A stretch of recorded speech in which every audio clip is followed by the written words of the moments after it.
This is going to be weird for anyone who watches the YouTube version because suddenly there's going to be two people speaking on the screen. Hey, what's going on? I know at least you're in focus, and I'm sitting right near you, so I'm probably in focus, but no one's minding the camera. I know. It's a little anxiety inducing for me to, like, I'm constantly tempted. I can feel the camera over there requiring attention. I can see somebody behind it, Jeremy. It'd be so scary if someone came in and murdered us, but it was on camera, and the way we noticed was looking at the monitor and seeing them. People would think it was a viral thing. Yeah. It would be weeks before anyone actually mourned us. That's like a premise for a horror movie, though. Like, that happens, and then, like, someone takes us hostage, and people are like, this is like a weird, like an ARG, like, right. Or like a marketing campaign for Noclip. Yeah, have you ever seen Unfriended? No. Don't. Okay. End of story? That's your tip for this week. Yeah. Cool. All right, I'll avoid it.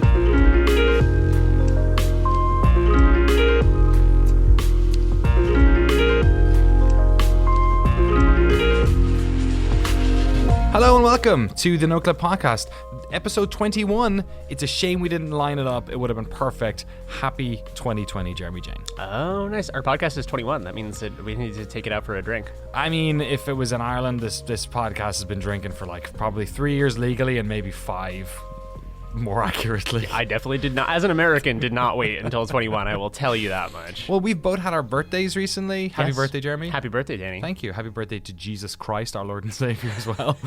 He's getting really old. I know. You hate to see that retire. happen. I know. Like, he works too hard. It's ridiculous. He's just going door to door still, knocking on doors, disguising himself as like an old lady on the roadside, being like, "Will you help me?" And then if you do, he grants you wishes. That's in the Bible, right? This version of Jesus is like the first random encounter of every RPG I've ever played. It meets Greek mythology. Does he fall from the sky? Yeah. And then talk about some magic spell that he did? Yeah, he respawns at the 0 point of the map. Yeah, I need to go back and play Morrowind. It's been a while.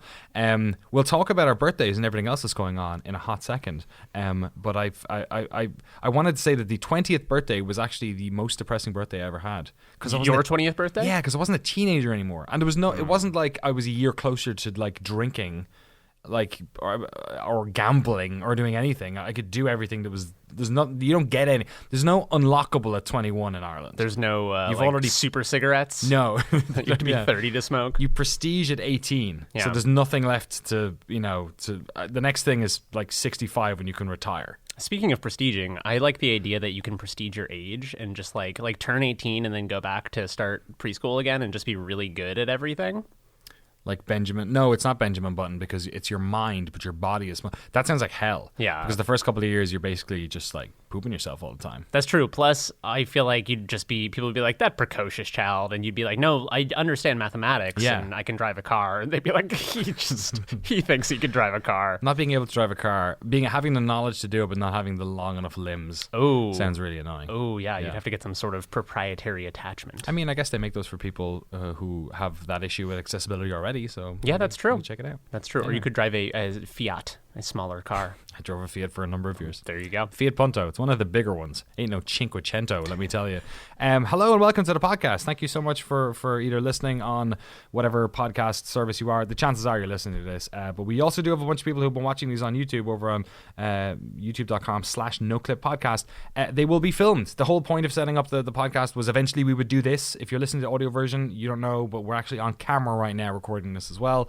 We're going to start getting guests in this month. We have 2 pretty big developers coming in next week for 2 separate podcasts and videos.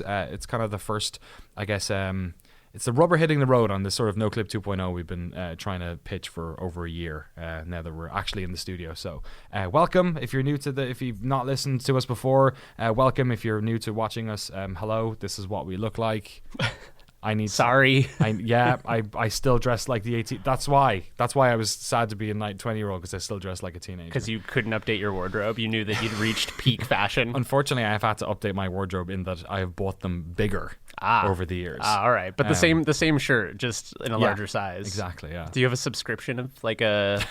They just send you a new T-shirt. I should do a 1 size bigger every few years. I just do that thing where I buy like 8 of the same shirt when I go get it. Genius. Before we start, actually, thank you to all of our patrons who make this possible. Go to patreon.com/Noclip to get access to our bonus episodes and a bunch more stuff. We've actually redone the tiers on Patreon as well, which we'll talk to you about in a hot minute. But you will also get access to a patron-only podcast. This month, I'm thinking I might record one with my brother. Oh, cool. And make that the patron-only one. He's in town. We're going to... he turned 40. Speaking of birthdays, he turned 40 just before Christmas. All of us have the problem of having the Christmas birthday sort of situation. No one more so than you, as your birthday is literally Christmas Day. It is Christmas Day. Although it's the nighttime of Christmas. It's Christmas night. Oh, I like it. Yeah, it's 8:30 p.m. is typical. I used to celebrate Christmas in the morning, and then once Christmas is done, it's no longer Christmas. It becomes my birthday. That's nice. Yeah. Because in America, you don't call the day after Christmas anything, right? No, we don't have Boxing Day. And we call it St. Stephen's Day in Ireland. Oh, really? Yeah. I did not know we that. don't do Boxing Day. That's a British thing. Could you give me a little context for St. Stephen?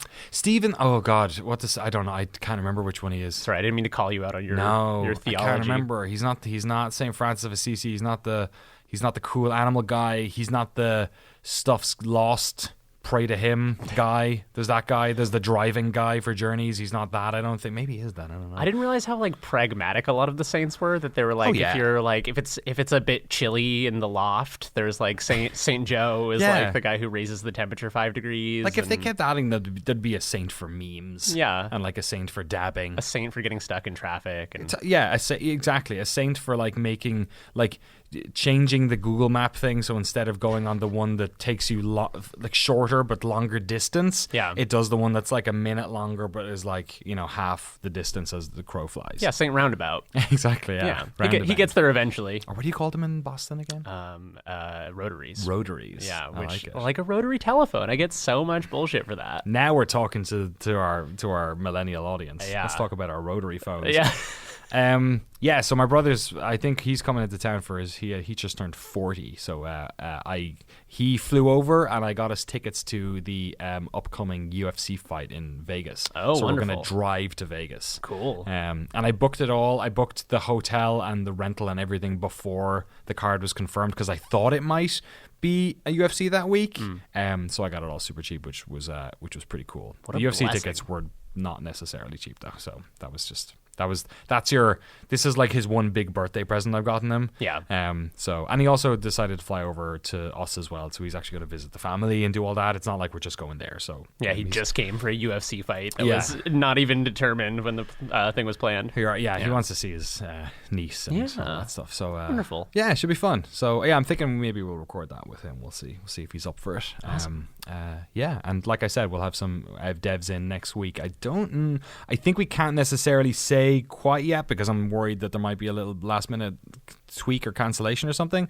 But we'll put a message up on the Discord and we'll tweet it out as well. So if you have any questions, keep your eyes on those. Podcast at noclip.video as well, of course, if you have any messages for us.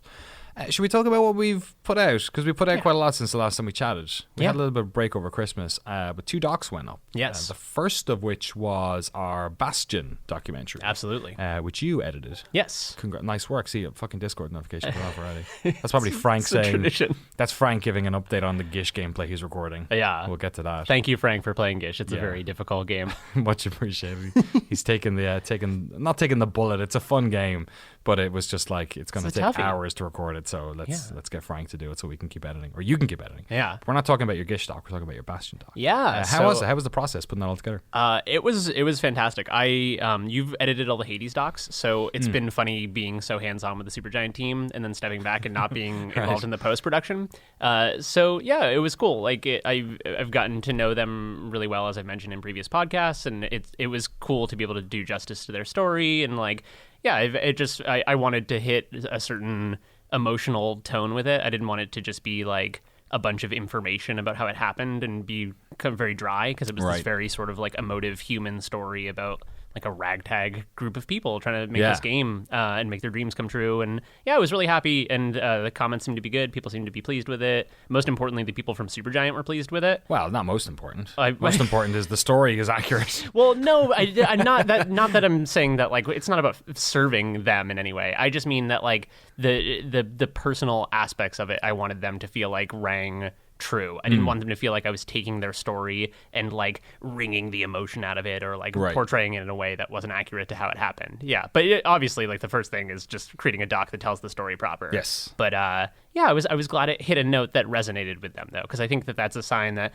that we're not serving them, but that we're telling the story in the way that it actually happened. I think maybe something like that. Yeah, I think this one probably more than the Hades stuff, and also more than like the Transistor one, which I'm editing at the moment, is kind of as much the story of them building the studio as it is the design of the game specifically. Yeah, like you had a lot of like personal storytelling to get in there that wasn't necessarily a sort of an analytical dive into. There were elements of that with Greg talking about the final encounter or the near final encounter, which was really well executed. And I saw a bunch of people saying that as well, that they really were super pleased with it. I was glad too, because that was sort of a there was a lot of Greg talking about narrative stuff, and it was all so interesting. And I love listening to Greg talk, but you can't fit everything into a doc. It's just like the doc would have been hours long. So I was glad that sort of like found a place in there, because I thought that was an important design note that communicates well to even people who don't make games. Like it's so obvious why that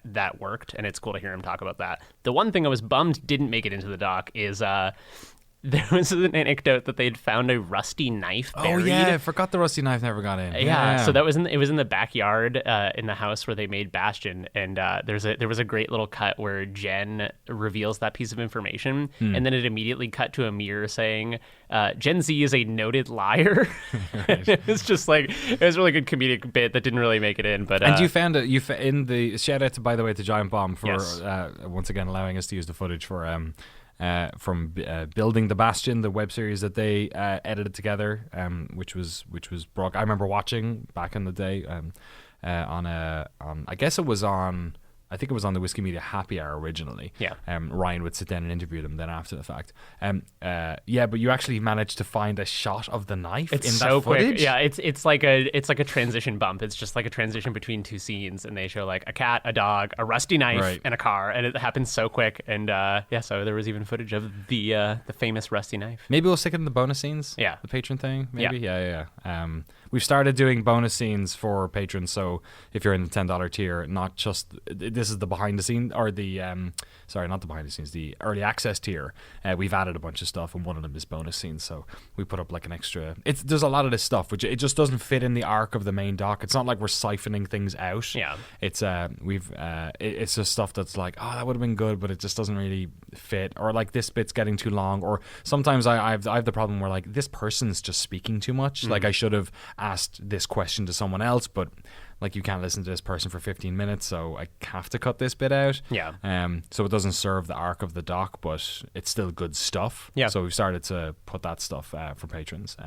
So yeah, if you want to check that stuff out, if you're interested. So Bastion was in a neck and neck race to reach 100,000 views. Not that we play that numbers game. No, but we were totally playing that numbers game on this one. When the two of us release a doc very, very close to the same day, and then they have incredibly similar numbers. There's a it's not even competitive. It's just like, it's just fun to see. Yeah. You know, it's like you put two little skateboards on a hill and let them go. Yeah, and totally. No one wins. You just want to see which one gets there first. I think we were both fascinated by the fact that it looked like they were both going to cross 100K at the exact same time. Yeah. And they ended up doing it within, I think it was 150 views of each other. So it was like an hour maybe they swapped over. It was crazy. So that was, but Outer Wilds did break it just barely. It's all right. Hey, Bastion, it was an older game. Came out like 8 years ago. Beloved game. So yeah, tell me. It has more fans, man. More people. Had more time to get a fan base, bro. But certainly less shareability right now. Yeah. So tell me a little bit about your doc. Outer Wilds doc. The Outer Wilds doc. Have you managed to actually? You haven't had a chance to watch the final version of it. Well, I have. I've played a bunch it. of the game, but I have not beaten the entire game, and so it's one of those things where I'm just been trying to find time. I went away during the holidays, so I didn't have time to sit down and play any games. So I was there for all the interviews, but watching them strung together by you will, I feel like, be a deeper spoiler than totally. You know what I mean? Yeah. So I'm waiting to experience really the last few percent of that game before I watch. Yeah, it's and I remember you saw a bunch of the stuff that I'd edited, but this was mostly caught, I think, once you'd gone on your break. I think so. I think, is that right? Yeah, I feel like a lot of it or maybe we were kind of both rushing to the finish line on both of our docs. Yeah, I don't think I had much time Christmas. to watch your cut just because I was trying to finish Bastion before the holidays. Because it's like 50 minutes, so it takes forever to check them out. But it was. I'm really pleased with it. There's one thing I won't get into the details on it because I don't want to spoil anything. because the doc, there's some stuff that's in there in terms of how the doc, like how the story is told, that echoes what happens in the game in like a very direct way. Like at a certain time something happens, and it happens literally at the exact second it should happen, and the way it happens is the same as how it happens in the game. And then and I've been suffering. I've had like a cold for like a month. I have a little bit of a cold too. Yeah. We've and then so the doc is long enough that it made it so it had to happen a second time. So I ended up, or it was getting there, and we'd recorded the stand-ups, or sit-downs as they were this time around, because we filmed them here on the couch, where this table is now, and I had done one of the other ones just in case it would do work for the time, and then it wasn't. It was off by it was like 5 minutes after the fact, or before when it would trigger.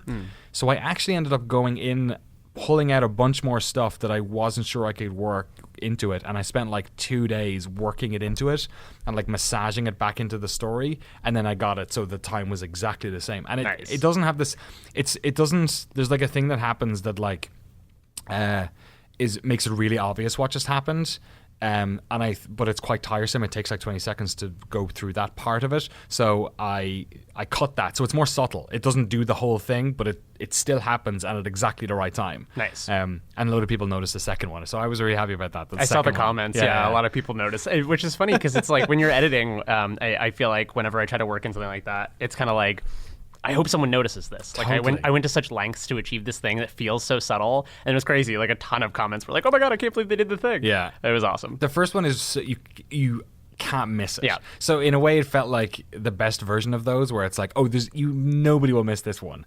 But it's funny how the second one was the one I cared about almost more because it was subtle. Yeah.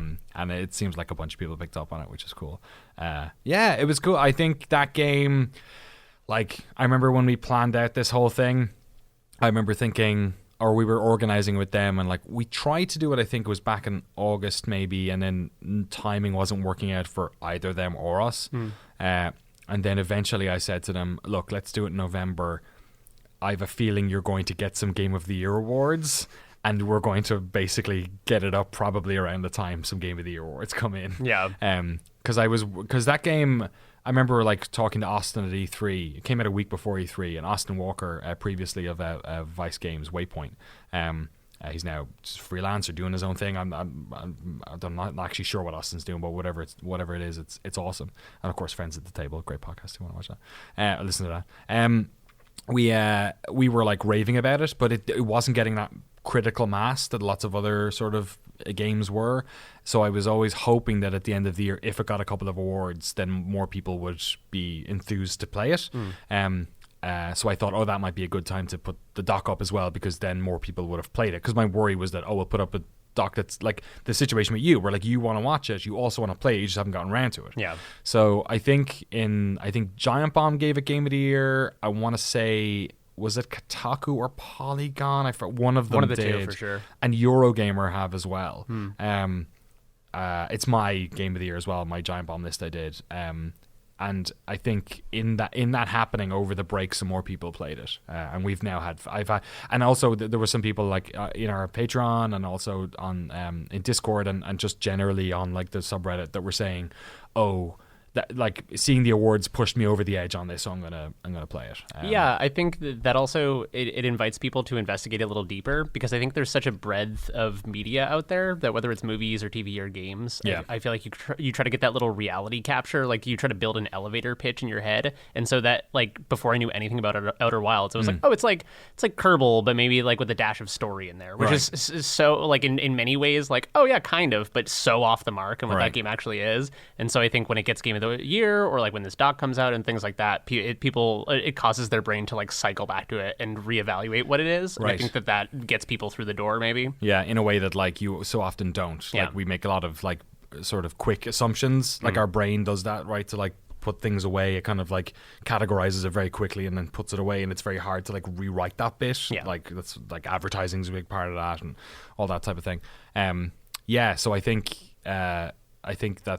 I think that's a big part of it, is like just that little kick up the arse to be like, oh, this is, maybe you should have another look at it with fresh eyes or something like that. Yeah, it's interesting as well. I wonder if people, because the expectation's totally different now, because when I played it first time, it was, oh, this is a game that, I don't know, was it free on Game Pass for a lot of people? I ended up getting it on I don't know why I think my Xbox wasn't working or hooked up properly or something, or maybe I saw that it was free on Game Pass, but then was like, oh, I'd rather play it on PC or something, so I just got it on the Epic Game Store.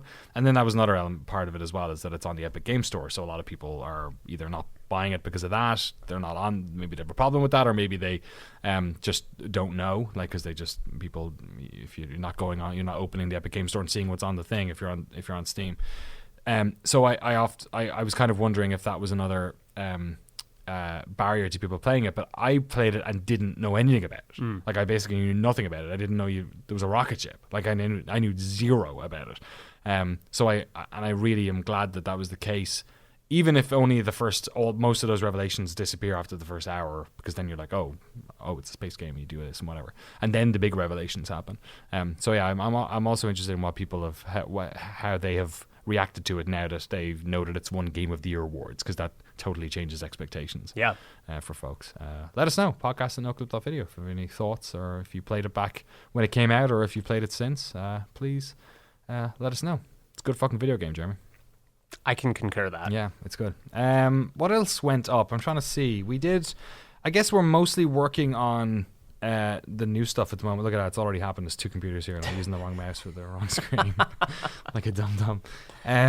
Let's do a little bit of community housekeeping, actually, because we sort of alluded to some of it. The set's built. Yes. Here it is. Looks wonderful. Thank you. Yeah, you did a really good job. Cheers. Well, you've lit it beautifully. It looks nice here. It's a bit bigger. We've sort of almost got too much set in a way, but it'll have loads of different configurations for like the couches here and stuff. But yeah, these walls, these like fake ass wood panels that I just stuck on the wall. They look good. You showed me how you kind of like broke and ripped some of them. Yeah, and it adds a nice little texture. It also, like, you kind of schmanged a few of them in harder where they like didn't belong. Yeah, didn't overlap them properly. Yeah, which is cool. It bows it a little bit. It gives it a nice, like, I feel like I'm on a wooden ship. Right, yeah. It looks a real... I was going for, like, busted up cabin kind of thing. It's got a bit gnarly in the corner, but yeah, we're, like, nailed up the PUBG, what do you call it, frying pan, the Half-Life crowbar, and the Spelunky pickaxe are all there. Yeah, I feel like we need, like, a wood stove in here or something. Totally, which is funny. It'd be so hot. The last two sets had wood stoves in them. The last set had a wood in my house in Maryland. Oh, yeah. Had a like a proper wood burning stove. Oh, I forgot about that. And in my head there was one in a different one, I forget, but yeah, we're all good on wood stoves, and I put up some shelves and other stuff. Yeah, we run on coal here as well, so I have to, between takes, I shovel the coal to keep the cameras running. Yeah, take that, planet Earth. Yeah. We've also got the sort of white wall set over there, which you've done some work lighting, because next week, like we said, we've got people coming here to do the podcast. We're filming that, and we've also got those same people are going to be on for sort of like the Tim Willits video we put up in December, which has been really popular. Yeah. Those type of like kind of easier to edit, faster, kind of like the GDC session videos. Yeah. But instead of filming like 28 videos and taking a year to get them all out, we'll just do them a little bit quicker. And that allows us to do sort of new games and old games and all that, which is cool. Because next week, we're interviewing one crowd who have just finished a game they've been working on for like the best part of a decade, probably. Yeah. Or, I mean, finished the last release of it. Yeah. And then another one is a sequel that isn't actually out yet. So new and old. So it's kind of allowing us to do a lot more. Which is pretty cool. Sorry, let me get you some of these little bits and bobs. So the bonus scenes for Outer Wilds is up, is 18 extra minutes if you want to check that out. We also have a behind the snenes video for $5 patrons, which are the same tier who are folks who are listening to the patron-only podcast as well, which kind of showing the new set and what's coming up in January and all that sort of stuff. There's going to be more. We're not doing the patron show anymore because it was basically just like eating the podcast breakfast and vice versa. It's just repeating the same stuff over and over again. So instead of doing like a formal patron show, we just have this podcast for more immediate stuff. And then the behind-the-scenes stuff on Patreon is going to be more of us just like out and about filming or here in the studio when interesting stuff happens. That makes sense. Slices of life more. I feel like this is like a longer form thing. Like, this is the place to catch up on stuff, and the behind the scenes is just little snippets of what we're doing as opposed to like a broad catch up. Yeah, totally. Yeah, and this one is mostly I feel like these episodes as well are kind of like the palate cleanser ones where we're going to have, because we're going to have like 4 episodes a month, and I feel like what's going to happen is we're going to have one episode a month which is us chewing the fat and talking about stuff. 2 episodes where it's a guest coming in to talk to us. Maybe we'll film something or maybe we won't. And then the 4th episode, for the sort of 2nd and 3rd episodes, and then the 4th episode is always like an interesting, weird patron-only thing. Yeah. And we have bunches of ideas for those. Like, I do want to do, the next one I do, if we don't do with my brother, I want to do we finally do the rating of all of the cafeterias? Cafeterias. Especially now we have because I always wanted to do it as a video, but now we have the camera for all these. It's like, oh, it's perfect.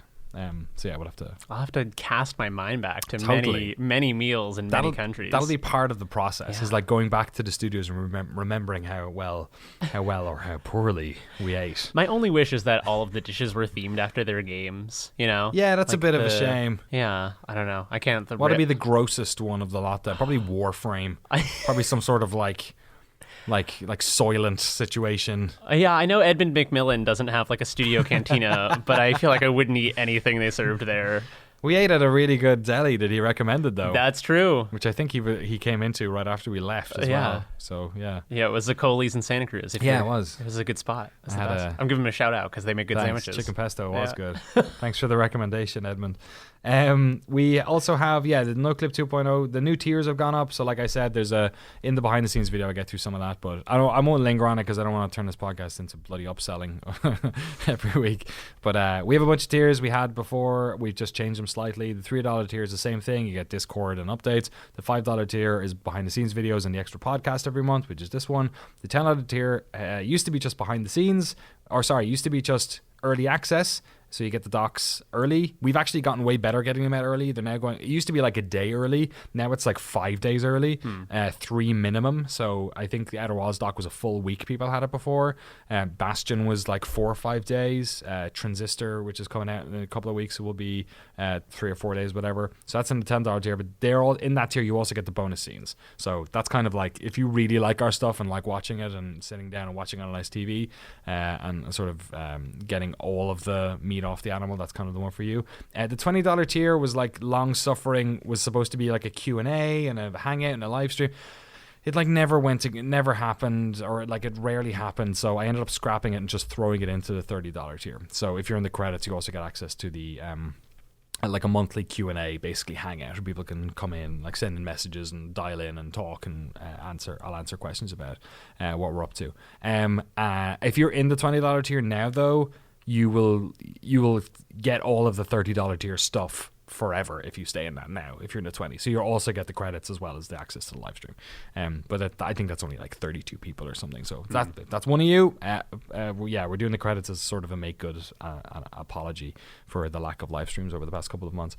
And that's kind of that's the only thing. The only thing I can think of is all the Christmas cards have been sent and they seem to have arrived all over the world. Yeah, so a bunch of people were tweeting and tagging us in them and saying happy holidays. It was nice. There was 2 that went late. There was one couple in Canada who actually really nicely sent us a Christmas card. I haven't shown it to you yet. It just arrived 2 days ago.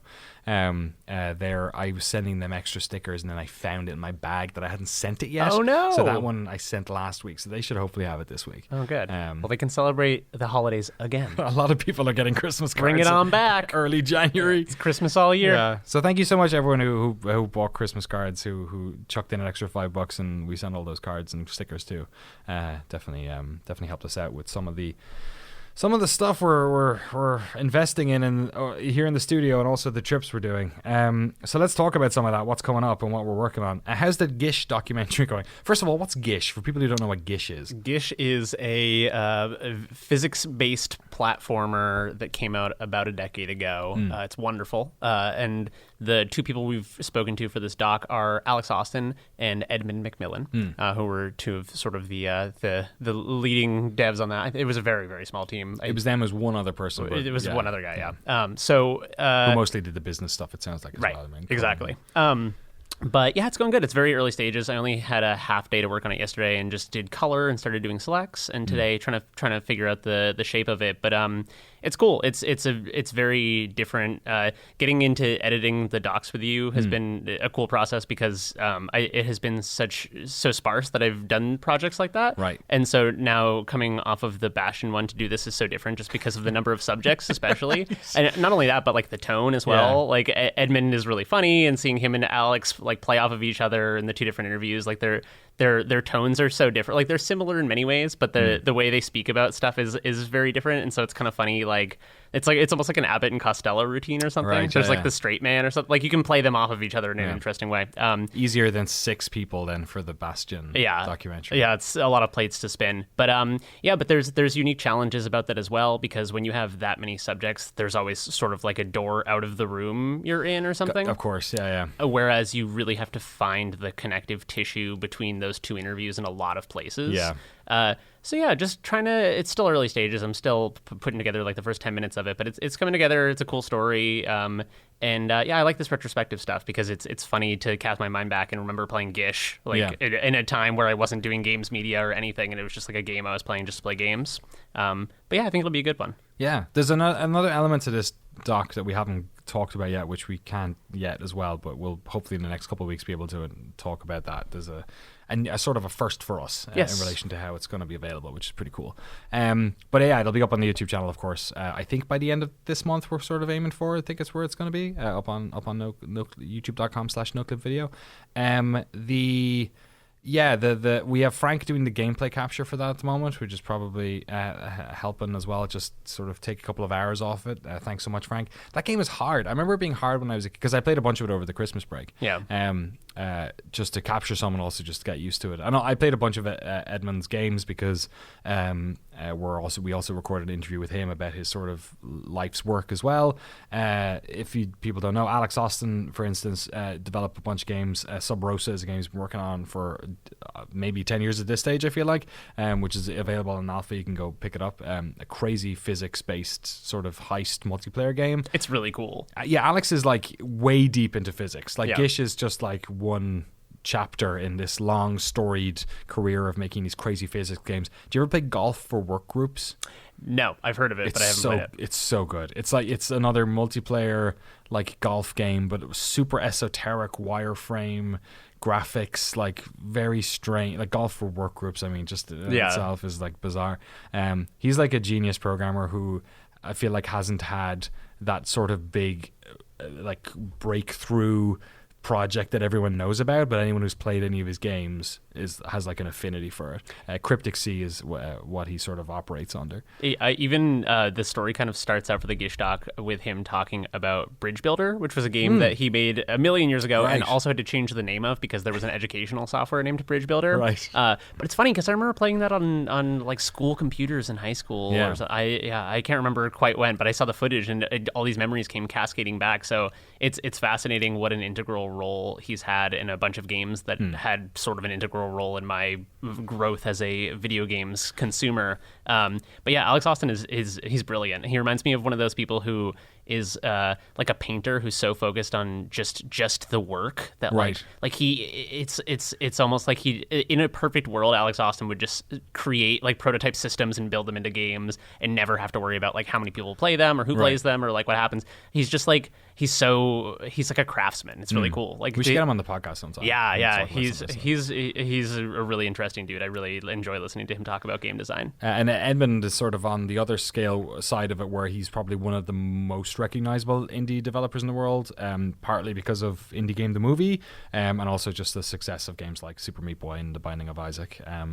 So it's cool. I guess they've announced now that they're doing a re-release of Gish, which is happening soonish, I think. I don't know if any of that stuff's public yet. So it's been cool sort of going back and talking to him about this old game that they worked on, especially because both of us had played it as kids as well. So it's pretty rad. So check that one out. It's coming out soon. The other one that's coming out in the next couple of weeks is our Transistor documentary. Yeah. So in our sort of epic quest to cover every single piece of Supergiant Games development history, we're the definitive source of all Supergiant information. Totally. It's becoming that way. We are now, with a lot of help from the folks at Giant Bomb who put in a lot of legwork on the B-roll side. Yeah. So we have a documentary on Transistor. It's actually finished.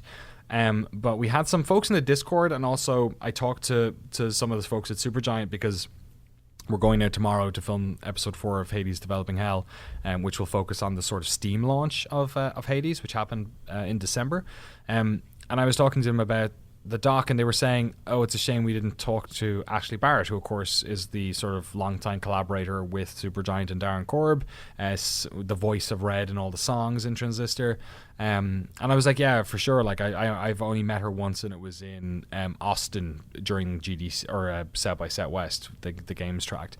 And they were like, oh no, she lives in San Francisco. And can we interview her then? So the doc is literally finished. Like I exported it with the credits and everything. It's on YouTube, like hidden. But we're going to interview her on Thursday. She's coming to the studio, so we can sort of slide that part in. I think I'm also going to like ask Greg a leading question. Well, it doesn't have to match the shot from the doc or anything, but I'll just use the voice just to get us into it. But yeah, we're going to put in an extra section. It's already, I think, 40 minutes long, but we're going to put an extra section in with talking to Ashley about her work as well. So that should be pretty cool. So yeah, that's awesome. It's like a fun, that's like something that would never happen if it wasn't for, I guess, the fact that they're so close and just the way we work these days. We're a bit more loose about this sort of stuff. Yeah, so the Transistor doc will still be going up the same time. It's next Monday, I guess. So there'll be an early access version up this Friday, hopefully. Well, we'll see. I have to basically edit that section into it in one day. So that's very clever of you to think ahead enough. As it shows that you're an editor, that you're like, all right, well, if I ask Greg another question and then just like we'll just slide it in there. That's very clever. It together. That's very clever. I'm just doing the work on Thursday, so it makes my Friday way easier. Yeah, there you go. Kind of what it looks like. So yeah, that should be up before the next podcast. Wonderful. Yeah, it's been fun. I really love that game. It's my favorite Supergiant game. That was actually, I think Hades might be now. Yeah, Hades is so much fun. I love Hades. I know, it's funny. I think about it differently just because we've been involved with them since it was a thing. So it's like I think about it very differently than I think about things like Transistor, where it was just this game that I heard a bunch about, and people were like, "Oh, it's so beautiful, it's so evocative," and then I played it and had this very, very cool experience. Transistor was my gateway into Supergiant as well. Yeah, ditto. Bastion, I went past me. I'd heard of it. I just never. Yeah, you did. Yeah. Well, I played a bunch of Bastion back in the day, but it was after playing Transistor that I was like, I need to see what these folks are all about. Yeah, I've still got that big picture of Red. We have to frame. It's in a frame here. We need to stick it up somewhere. Yeah. Yeah. It's and we'll finish out next month. We're going to put the Pyre documentary up. So we'll get editing to that as well. A couple of other things in the works. The podcast, obviously, we've talked about. We're going to have guests up here as well. Maybe we'll do little breakouts from this. All these videos will always end up on the Noclip podcast channel, but maybe every once in a while we'll stick up a segment on the main Noclip channel if it's cool about some design thing, and then that'll point people towards the podcast. Yeah. But generally, they're going to be over here. And of course, if you're listening to this on wherever, iTunes or Spotify or whatever. We also have there's a new show. I've been threatening to do something on my own channel for a while now. And it was a big part of when we started Noclip. Was like, I'll bring back The Point. My old op-ed show, or do Escape from Mount Stupid again, my history of games show or whatever. And we've had like a million. We did the Death Stranding review, which was fun, which I really like doing. And I think there's room for doing stuff like that. But I did want to have like a show, like a new sort of like, this is like a fun experimental thing we can like spend time finding a look for and filming and doing all that. And I finally like have the idea, and there's people off making motion graphics for us now, and people helping us with music and all this sort of stuff. And then we now have to sort of tackle how it's going to look. But I'm hoping to get the first episode up in first week of February. So we'll see if we have time to film. Probably not, actually, now that I think about it, with all the stuff we've just talked ambitious. About. That's a lot, actually. Well, let's say February. But yeah, the name for it I have at the moment is Arcade Obscura, and it's just like a deep dive. They're like 5 to 10 minute videos. We'll see if that sticks. The premise of it being that basically every fucking video game has been covered now. Like, you go on YouTube, it's absurd. You can type in anything and get HD long plays of like, you know, the Amiga version of Monkey Island 2 and the, you know, PC version. Like, it's silly. So the premise of the show is that we're going to basically like do deep dives and like try and hunt down the people who made some of the most the games you've never heard of, probably. But then also, like, once we've gone a couple of episodes in, we'll eke out a little bit into games that you've heard of probably, but like people haven't thought about in years. Like I want to do something on like Die Hard trilogy. And, nice. Or Jaws Unleashed, right, when we had Frank in, like stuff like that. The first one I have set up, actually I don't even want to say what it is, because because no one will know what it is and they'll look it up then. But it's basically the first obscure game I ever played as a kid, and thought like, why did someone make this? It's just such a weird game. And then the studio that made it was like one of the most prolific studios in the Amiga days, all the way up to PlayStation 1. So in my head, it's like, it's like a very obscure game from like a very storied developer. And I have like a boxed copy of it over there now and everything. So we're gonna make that show. So that'll be coming. Maybe late February. Yeah. We're spending a lot of February on the road as well for 2 big documentaries. Absolutely. Yeah, and then and at the moment I'm just editing I had like I guess with the Transistor stuff taking a little bit longer, waiting until tomorrow, I had a free afternoon, so I'm editing the Genital Jousting interview from GDC, and I'm like halfway through it maybe. Nice. I spent like a chunk of today doing it, so I'm gonna try and keep going on that. Awesome. I'm excited to see that. That was a super funny interview, and that game is ridiculous. Yeah, it's like weirdly like it's like the interview about like the game where you play as a penis, like sticking things up its butt and like sticking and going into other things' butts, but it's also like it ended up being like a real long conversation about like the portrayal of like sexuality in media and toxic masculinity and all this. Totally. It got like super interesting. That's kind in of a way I wasn't expecting. It's like a Trojan horse for that too, because it seems like it's kind of, I mean, in a similar way, I feel like Dream Daddy kind of did that too, where it was like, oh, it's like a dad dating simulator. Right. It almost seems like it could come off as insensitive or something. Like right. You're like, oh my god, like who made this and who is it for? And that kind of like affects what you think it's going to be. But Genital Jousting is like,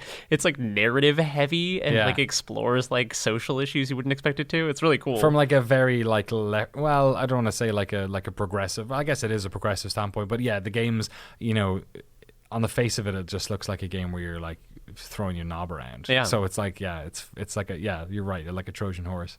So that one, hopefully, we'll see. Maybe, hopefully, I might get that finished like today. We'll see, or it might take like 2 weeks. But that's the sort of next one. I think also we're going to let the patrons vote on the next one we do, because we've still got a bunch from that GDC. Some of them have like actually, we can't publish them anymore because they've gone past, like the Rami Ishmael one we did was all about that event that he put on, which has actually happened. There's a couple of other ones that sort of don't work anymore, but most of them are still good. So we've got a bunch to dive into there. And I think that's it. The only other thing to talk about is we've got 3 flights. Yes. And they're for 2 projects. One's at the end of the month. One of the bigger games that came out last year. We have we're flying. It's local enough. We're doing that at the end of the month. I'm still trying to figure out exactly what days they are. That doc will be filmed in the last week of this month, and it'll come out in February. So I'm going to be diving straight into the edit on that, basically. And then we're filming in America and in Europe for another one, which we have been planning for 9 months maybe or something. Yeah.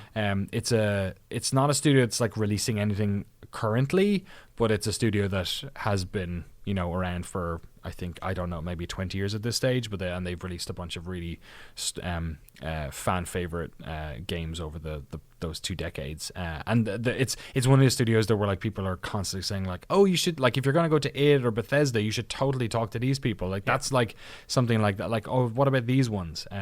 So we're doing it, and we're doing it like properly, like we're going to cover everything. We're going to 2 studios for this company, and we're interviewing loads and loads of people, and then we'll get those ones out. I don't know what form that's going to take. 1 video, 3 videos, 4, you know, it depends. We could do it by game, we could do it by era. We're interviewing people who are no longer with the company who were involved, so like it's a big thing, which will be fun. So that won't be out until April, I think, and then the March big doc that's coming out is our Creative Assembly one that you shot with Chris. Yeah. So that's sort of what we're looking at now for the next couple of months, as well as all these other little bits and bobs. It's a lot of content. It's a lot of stuff. It's a lot of docs. We're working hard. Noclip 2.0. Patreon.com/Noclip. Help us out. Help us out. There's a lot of stuff getting made. Keep us grinded. Exactly. I did it again. I picked up the wrong mouse. I'm the worst at this. I'm going to add mice to the table just to mess with you. Yeah. Enough about video games. We're recording podcasts about, though. What have you been playing? Or what did you play anything over the break? Because you were like on the road for like 2 weeks. Yeah, I played maybe nothing. Cool. I see you next week, folks. That's a wrap. Thanks for tuning in.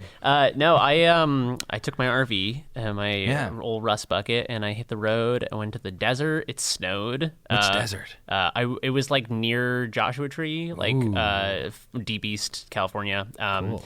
But it was really cool. I expected it to rain and be cold, and it ended up snowing the day after Christmas. That's crazy. And in the desert. I've never seen the high desert covered in snow, but it was magical. Wow. Yeah, it totally transformed. Like in 5 minutes, it went from like pouring rain to sparkling little ice crystals all over every little cactus. Trippy. And yeah, it was beautiful. So that's how you spent your birthday. That is how I spent my birthday. Good and job. then so that was cool.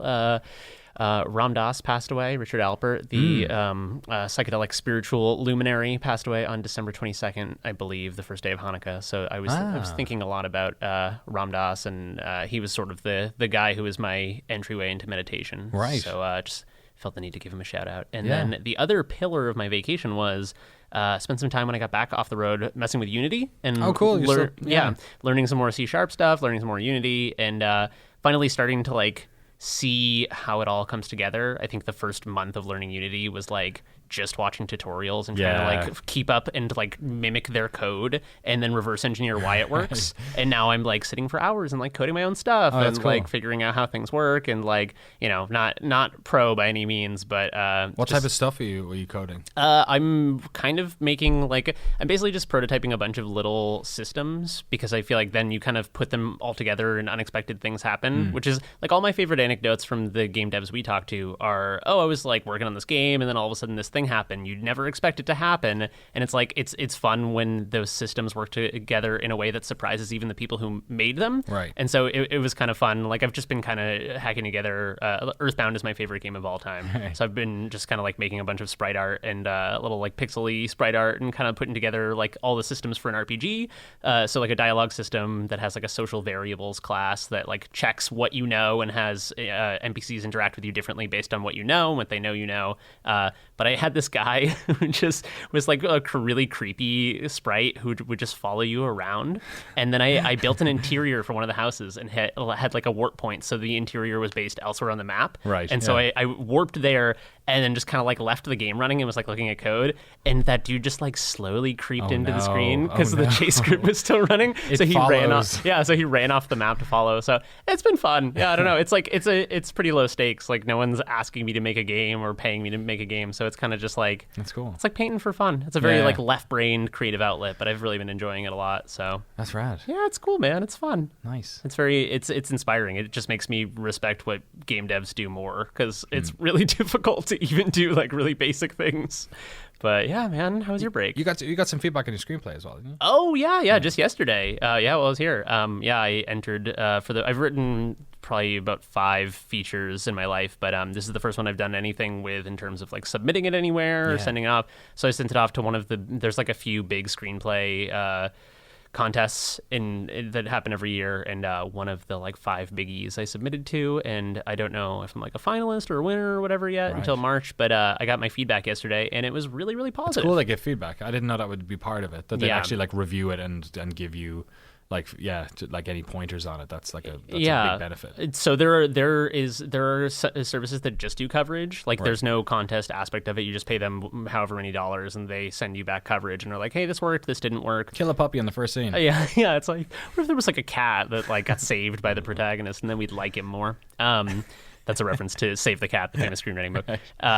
But yeah, it was cool. It was cool to see because the only people that have read it are like a couple friends and my parents. Right. And so I've gotten legitimately good feedback from all of those people. But there's always an aspect of no matter how honest they're being, there's always part of me that's like, oh, what if getting that heavy criticism? If like I just want one person who has no reason to make me feel good about anything, say either like this is good, this is bad, or here's what's good and what's bad. So it was cool just to have someone talk about it's a very personal story and it talks about like a lot of mental health issues and it talks about addiction and so it was nerve-wracking to put it out there to a complete stranger and have them read it. And it's like getting a proper litmus test. Yeah. Whereas like the litmus test you get from your parents and friends is kind of like it's already a little bit bassy before you put it in, so you kind of can't tell. Yeah, especially when it's like a personal story, because I think that the more personal the story, like if someone handed me a story and was like, this is about my divorce, man, it's like I've been working on this for years, I'd be like, shit. Yeah, like no matter how good or bad it is,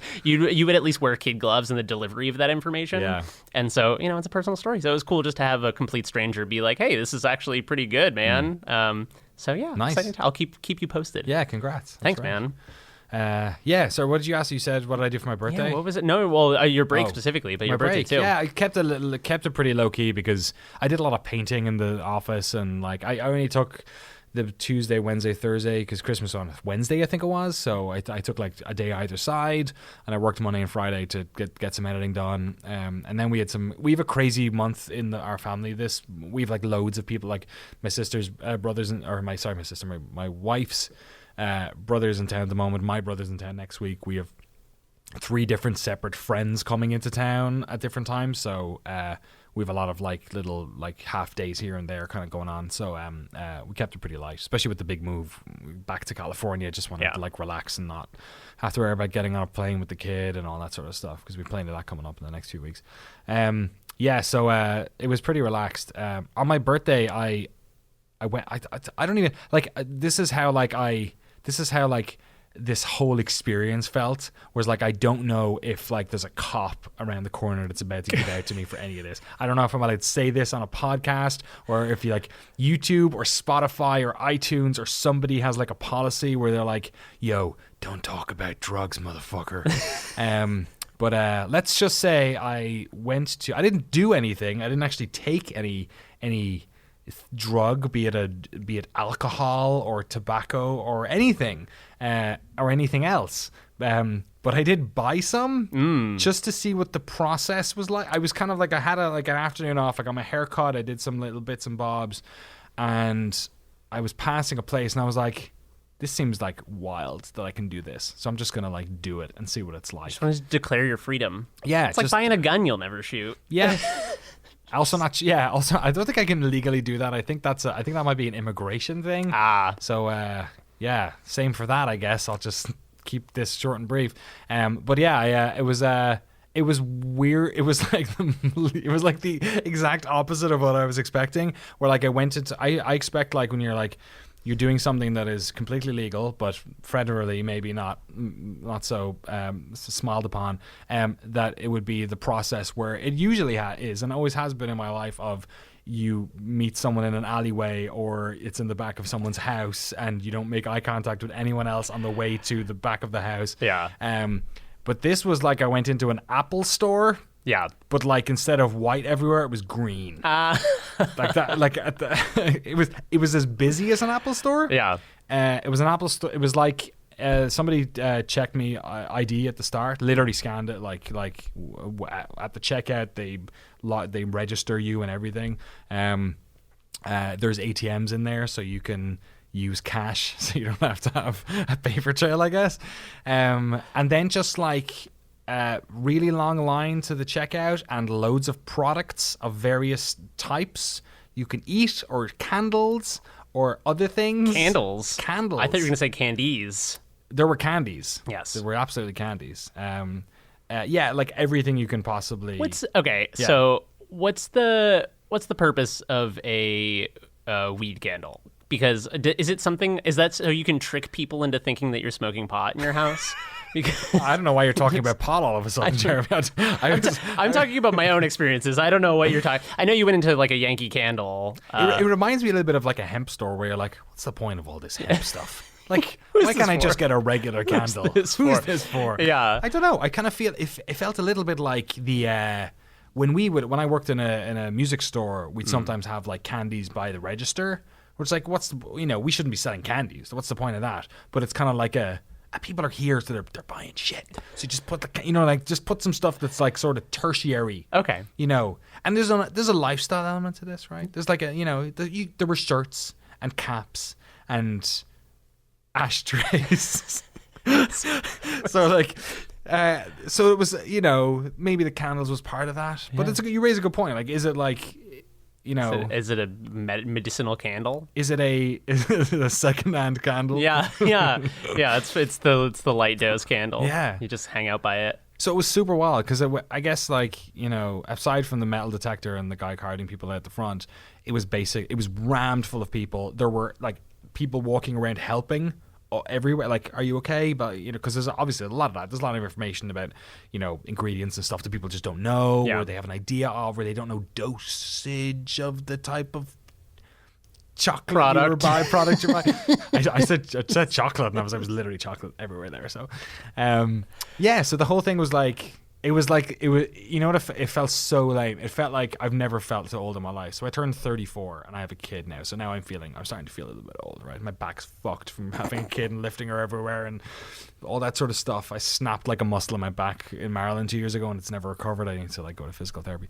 But nothing made me feel older than this. I felt like I had like come back from a war and suddenly like, you know, I'm in like a German themed restaurant and everyone else is cool. And I've just I came back from World War II and like time traveled 10 years and I'm like, why is everyone okay with this? Like, why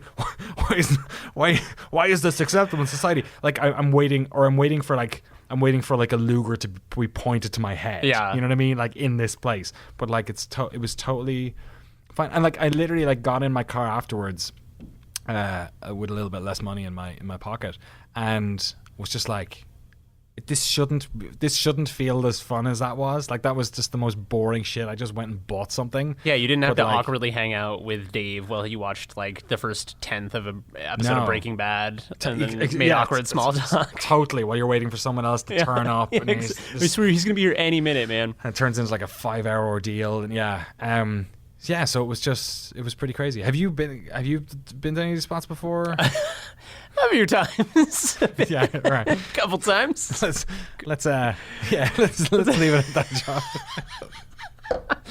So it was nice. You know what it was like? It was like finding out that like for the longest time in your life, whenever you wanted to go meet your Aunt Mary, you had to drive an hour, like 100 miles to go to her house. And it took like, you had to like put a day aside and you had to like worry about, you know, speeding on the road and all that sort of stuff. And then she like moves down the road and you can just walk and say hi to her and that's it. I picked Mary by accident actually, and now I've realized what I've done. That wasn't intentional. It was just very strange. It was just like, oh, okay, I guess that's 2020. We live in the future now. I visit Aunt Mary every once in a while. Yeah, right. Yeah. Aunt Jane. All right, let's move on. I think that's all I've got for this week. The other thing I wanted to mention is, because we talked a bit about The Mandalorian, you bounced off it. I finished The Witcher over the break. Oh, the TV show. Have not even dabbled. How is it? It's like, I really like it, but I have to qualify it slightly because I really like it, but it kind of feels like its budget is somewhere between like Mandalorian and like Xena Warrior Princess. Oh God, you know what I mean? Like, yeah. Like it's not Xena, but it's kind of campy like Xena a little. It's kind of like, it's not taking itself too seriously, but it's really good. It never feels. I think if it took itself a bit too seriously, you might get rubbed off on some of the cheapery elements of it. But because it's very endearing, and it really nails the books and to a large extent the games as well. Like what's his name? I feel terrible. I can't remember his name. He plays Superman and all that sort of stuff. Oh, the actor? Yeah. Henry Cavill. So he's a huge gamer. I didn't realize this. Oh, cool. There's loads of videos out where he's like, he talks about it. His fame has actually made him play games more because he is so recognizable. He's also like built like a shit brick house. Yeah. So it's like hard to miss him. Huge fan of the games. Has played Witcher 3, I think 2.5 times through to completion. He said he did it once on that really, really tough difficulty mode where you can only save every good time you go to a village or whatever, every few hours. He nails it, but he does the Geralt voice in the games, like that sort of but and a lot of like not saying anything and just grunting. There's a song in it, the character who is either Dandelion or is representative of Dandelion sings in the 3rd episode, which when they started singing it, I was like, oh my God, a bard is so lame, like don't have this. And I literally have been singing this stupid song in my head nonstop for the past like 3 weeks. And you've probably seen it all over Twitter and everything, everyone doing all this memes around this song. I really liked it. I thought like the story they told was good. It focuses on Geralt and Yen and Ciri, and it covers a lot of ground. There were straight up like scenes from the books, like a lot of it's in there. Even if you've read The Last Witch, the short stories, the famous sort of scene, the proposal scene, shall we say, that happens in one of those is in it. It obviously ends up being a big focal point of the story. so it was really cool because like there were parts where we're like, oh, I kind of remember this from the game, or I kind of remember this from the book. But also, if you haven't watched it, I think it'll be enjoyable. Cool. I'll have to check that out. It doesn't overstay its welcome. It's like The Mandalorian. It's like 8 episodes or something. I need to go back to The Mandalorian. The last time we talked about it is the last time I watched it. The 4th episode where he's on kind of like the fishing village planet. Yeah, which is a bit like the Xena of Hercules kind of. Yeah, I just felt like it was gonna do Trek. like, you know, when you're watching like SG-1 and like something happens that's Do not speak ill of SG-1. I like SG-1 I will keep both my eyes on a Daniel Jackson. There's a thing they do in shows like that though, which I have previously referred to as dad sci-fi, where they like they'll do like a bit and it's like I would almost like the show better if it, no matter how cheesy things get, if it just like took itself too seriously almost, as opposed to the opposite where it's like 5% funny and they'll be like Teal'c will do a bit, do a joke, and then there's like a weird like synth in the background that's like, you know, like a womp womp wow. So you want the episode where like you don't want where Teal'c is like comic relief every once in a while. Teal'c, of course, Christopher Judge, God of War's Dad of War. Why can't I remember? Kratos. There we go. Dad of War. You want the episode where it's like set in the 70s? Do you remember that one? No, I don't remember that one. He beats up a hippie or something.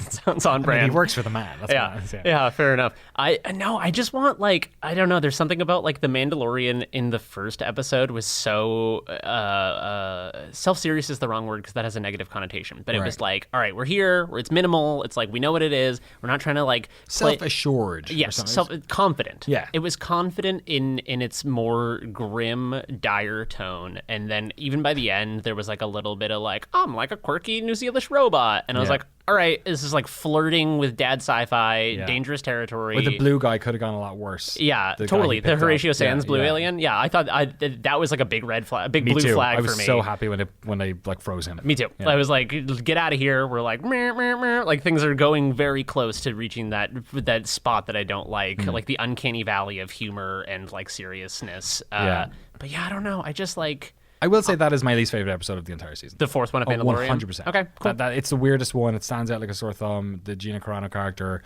ends up being in it a lot, so it kind of makes sense. But like, or she's in it a bit, but it's like, yeah, it's the in a way the last episode isn't wonderful either. The ending I didn't think was fantastic, but like by that stage my expectations were kind of like, yeah, all right. There's one or two. The one with Bill Burr is really good. Oh, I forgot he was in that. Yeah. All right. Well, you got me back in. I'm a Boston guy. Gotta check it out. Back on board. Mandalorian, 10 out of 10. What was the other thing that happened? Oh yeah, I was watching the Red Letter Media thing on Mandalorian, and they were talking about the cave episodes from The Next Generation, where like every once in a while there'd be an episode just set in a cave. And like the reason you'd cave episodes is because they had 27 episodes of these shows every year. Like the seasons were massive, so like every once in a while you gotta have a cave episode. Like the budget's just not, just make this little small thing. And that episode felt like a cave episode where it was just like. Were the cave episodes? I've never seen Next Generation. Were the cave episodes like bottle episodes where it's kind of like, oh, we're like everyone's locked in this room, and then they all tell stories in the room or whatever. Okay, cool. Yeah, it's kind of that thing, or like, it's the equivalent of the soap opera clip show. Yeah, I was about to say clip show. Which just gives me the idea now to if you started a show like Mandalorian, and then in the first episode they were like, remember that time, and then it went straight into a clip show in the first episode. Yeah, that's like a Rick and Morty bit or something. That is like a Rick and Morty bit. Yeah. But and then the other thing, the reason I finished Mandalorian is because I just wanted to watch the Red Letter Media like review of it, and then I still haven't seen the new Star Wars, either of you, and right, you haven't seen it, right? No. Yeah. And then last night I just watched the Red Letter Media review because I thought the only reason I've been watching all these Star Wars movies is the only reason I got onboarded onto Star Wars stuff is because of the old Mr. Plinkett reviews. Like I'm not a Star Wars fan, and it gave me all the context for even the old movies, which then I went back and played. So then I thought there's something beautiful because it's hard to get out to the cinema when you've got a kid, and you really have to pick and choose your battles on that sort of stuff. And I'm not that arsed to watch that new Star Wars movie, and also the reception's not been great. So I thought actually it's pretty appropriate closing of the book if I just spoil the entire movie for myself by watching this review instead. And I've almost finished the thing, and I'm really glad I did. So no spoilers here because I don't have a clue. Well, actually, I guess now I know, but like I don't really know. Also, it's really confusing to watch a 70-minute review of a movie you've not seen. Yeah. Because I'm actually kind of a bit more confused than I was when I started at the start.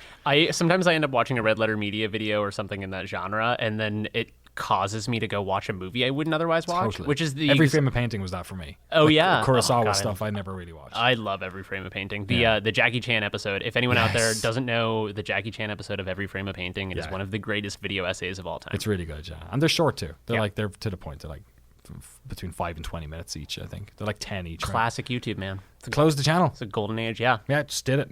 Close the channel after like 15, 20 videos. There you go. One and done. 15 and done. Yeah, let's go make some videos. Let's make 15 videos. Let's get it done. Call it a day. Yeah. If you have any email, we haven't done emails this week. A bunch of stuff I just replied to that got sent in. podcast@noclip.video if you have any of those. If you're in the Discord, then feel free to jump into the #podcast questions channel. And if you just leave them in there, we'll basically scoop them up for next week. We will let you know who is on next week. It's a fun developer, friend of Noclip, shall we say. We'll let you know who that is so you can send in. I'm sure we'll get a lot of messages for this individual. And yeah, Transistor doc will be up soon, Gish doc after that. But we'll talk to you next week. Hey, I guess we have to wave as well, Jeremy. We have to wave. Audio listeners, we are waving. Can hear it. There's still a little bit of a background hiss on this. I will fix it. I apologize. But yeah, bye. We'll say bye. Bye. Bye. Bye. Bye.